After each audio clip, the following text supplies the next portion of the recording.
India is exercising its right of reply in response to the baseless and malicious references made by Pakistan. It is regrettable, yet unsurprising, to see Pakistan's so-called leaders and delegates continuing to dutifully spread falsehoods handed down by its military terrorist complex. Pakistan is even making a mockery of the OIC by abusing it as its mouthpiece, which is fooling nobody. We do not wish to dignify such propaganda, but are constrained to make a few simple points for the record. First, the Union territories of Jammu and Kashmir and Ladakh were, are, and will always remain an integral and inalienable part of India. Second, the unprecedented political, social, and economic progress in Jammu and Kashmir in the past few years speaks for itself. These successes are a testament to the people's trust in the government's commitment to bring normalcy to a region scarred by decades of Pakistan-sponsored cross-border terrorism. Third, as a country where human rights abuses, persecution of minorities, and systematic erosion of democratic values constitute state policies, and which brazenly harbors UN-sanctioned terrorists, Pakistan is in no position to lecture anyone. Pakistan is not in the position to lecture anyone. Yes, these are the words of India's permanent representative to United Nations Human Rights Council. Human rights council में India के permanent representative के शब्द हैं। उन्होंने कहा कि पाकिस्तान दूसरों को लेक्चर ना दे और अपने देश के बारे में सोचे। दरअसल पाकिस्तान ने यूएन ह्यूमन राइट्स काउंसिल में फिर से कश्मीर का मुद्दा उठाया, जिसमें उसने कहा कि जो इंडियन साइड का जम्मू एंड कश्मीर है वहाँ पर ह्यूमन राइट्स वायलेशन है, माइनॉरिटीज़ के अगेंस्ट एट्रोसिटीज़ होती हैं।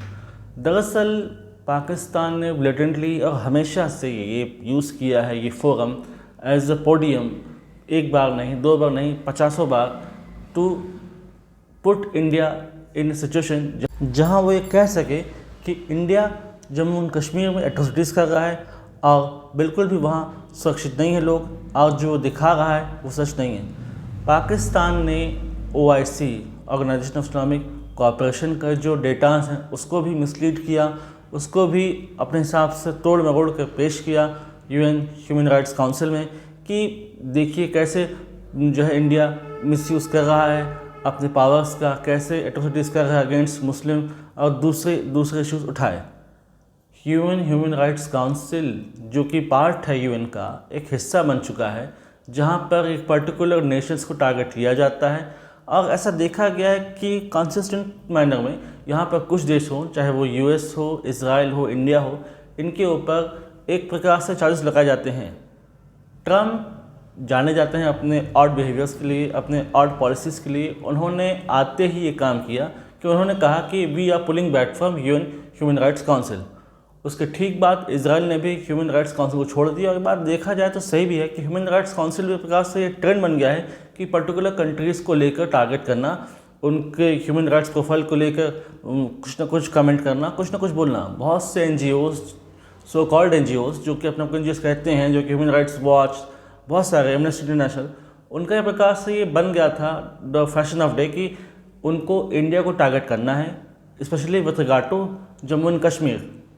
अब आज देखिए, वाकई अगर देखें तो जो POK है, पाक ऑक्युपाइड कश्मीर है, वहाँ पर इंफ्रास्ट्रक्चर ना के बराबर है, वहाँ पर सड़क नहीं है, बिजली नहीं है, पानी नहीं है, वहाँ के लोग तक उस गवर्नमेंट के अगेंस्ट हैं। और ये पता चलता है कि कैसे पाकिस्तान ने पिछले 70-80 साल में POK के साथ क्या किया, POK में क्यों कुछ नहीं करने दिया, क्यों वहाँ का डेवलपमेंट ध्यान नहीं दिया, और क्यों POK इंडिया का एक इंटीग्रल पार्ट है, और क्यों POK को इंडिया का इंटीग्रल पार्ट हमेशा के लिए होना चाहिए।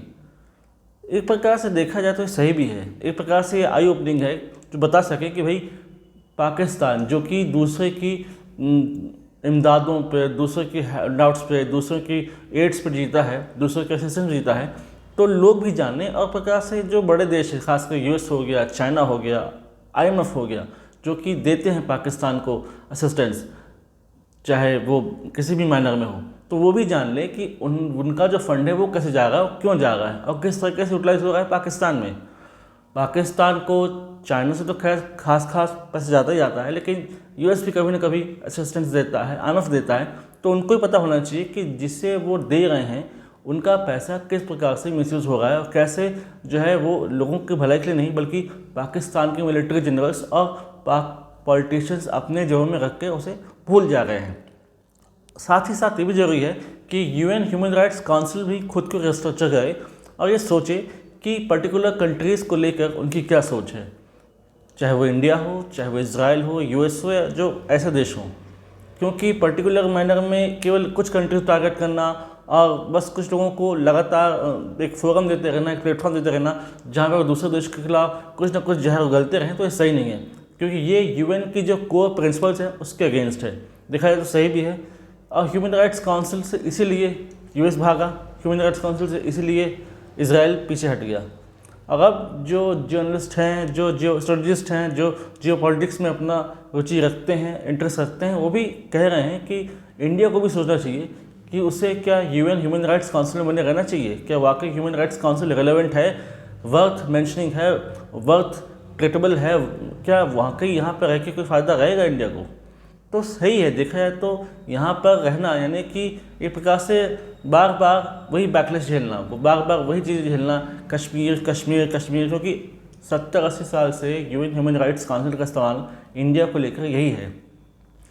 वो POK पे बात नहीं करेंगे कि POK में किस प्रकार से ह्यूमन राइट्स वोलेशन हो रहा है, कैसे इंफ्रास्ट्रक्चर नहीं है, कैसे बर्बाद कर दिया गया है POK, इस पर चर्चा नहीं होती। इस पर चर्चा होती है कि कैसे ह्यूमन राइट्स काउंसिल का उपयोग करें और कैसे जो है इंडिया को टार्निश करें।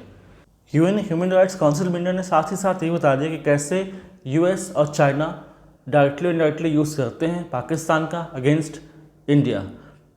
चाइना का तो सीधा असिस्टेंस रहता है पाकिस्तान को, फिर चाहे वो फंड्स हो, हथियार हो या दूसरे इलीगल असिस्टेंस हो, और पाकिस्तान को असिस्टेंस मिलता रहता है फ्रॉम USA।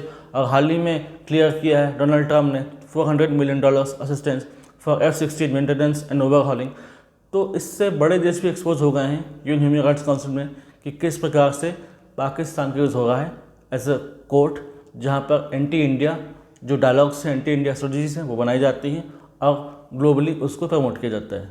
तो yes, UN human rights council का स्ट्रक्चर होना चाहिए और खुद इंडिया को सोचना चाहिए कि वाकई इस UN एजेंसी की कोई यूज़ है और कैसे हम इसको रिस्ट्रक्चर कर सकते हैं ताकि वाकई ह्यूमन राइट्स को प्रमोट कर सके, ना कि किसी पर्टिकुलर कंट्रीज़ को एक टारगेट के लिए इस्तेमाल किया जा सके।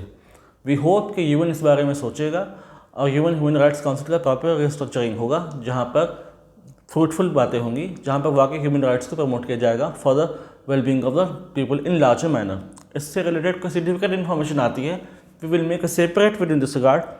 Do like, comment, share, subscribe the video and widely spread this video for the knowledge of people. यदि आप हमसे जुड़ना चाहते हैं तो आप इंस्टाग्राम, टेलीग्राम के थ्रू से हम जुड़ सकते हैं. Link is given in the description. Thanks for watching. जय हिंद, जय भारत.